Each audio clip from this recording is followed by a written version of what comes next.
Well, recently a thread came to my attention on the Twitter twatters, and it's like, yes, a lot of women are driven by self-interest.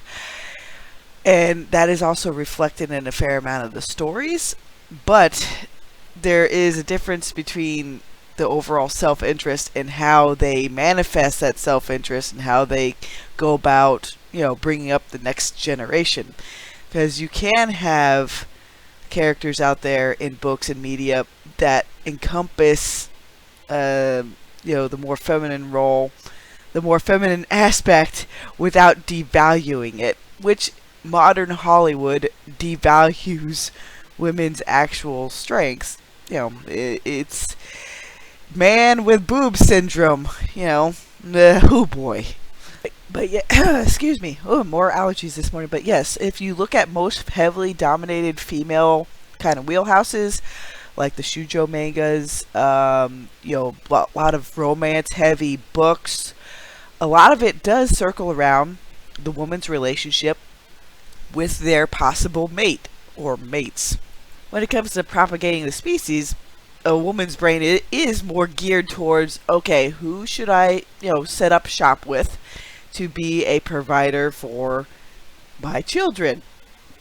Because yes, it is vital for women to make connections with men and then, have kids and then carry stuff onwards. But usually also when they have those children, even though they will usually still love their husband and everything else, the woman's priority becomes those children, generally.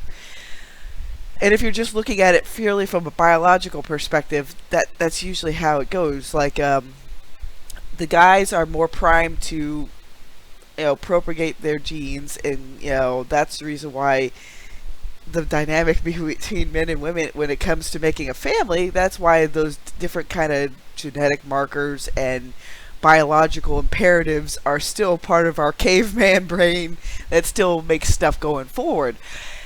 And usually that's why there's a division even in different kinds of fiction.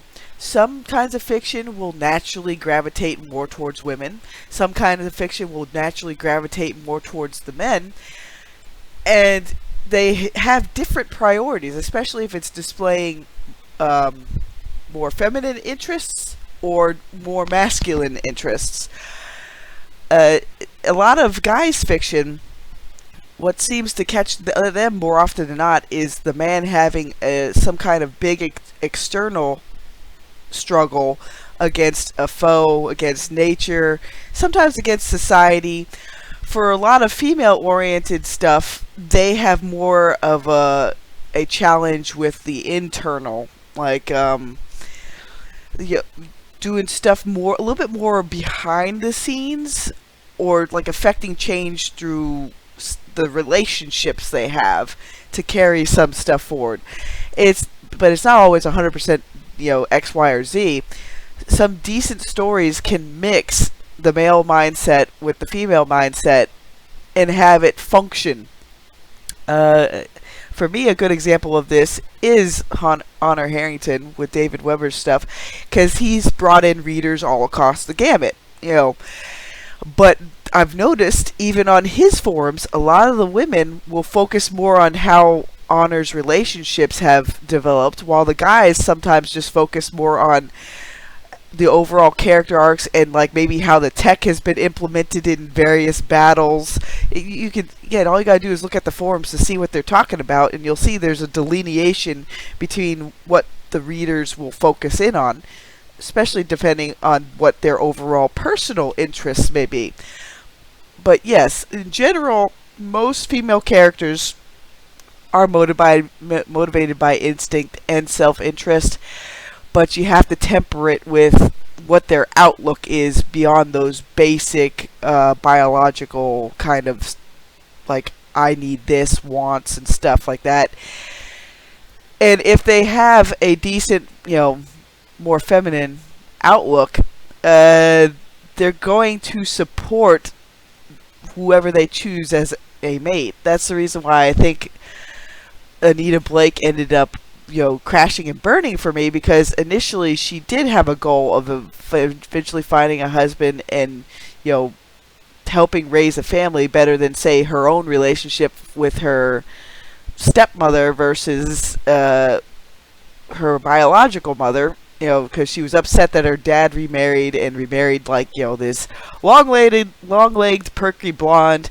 See, because the thing is, when I remember stuff about the Anita Blake books, I'm remembering stuff more from, you know, how Anita's relationships initially developed. And yes, there was that overall meta of, like, the world building and different aspects of the setting and how the supernatural worked. But when I think back on some books I've read, my brain keys in on how the characters' relationships evolved versus maybe some of the overall big meta plot. I'll eventually pay attention to meta plot because I do enjoy, like, mysteries and things like that, and generally building stuff bit by bit. But even if you look at Uplift Protocol, you'll see a lot of it is how Eliza's relationship with people is developing. And yes, I do have all the some other aspects and other things I have to work on. But if you look at it from that lens, you'll get a more feminine idea of what I'm aiming for.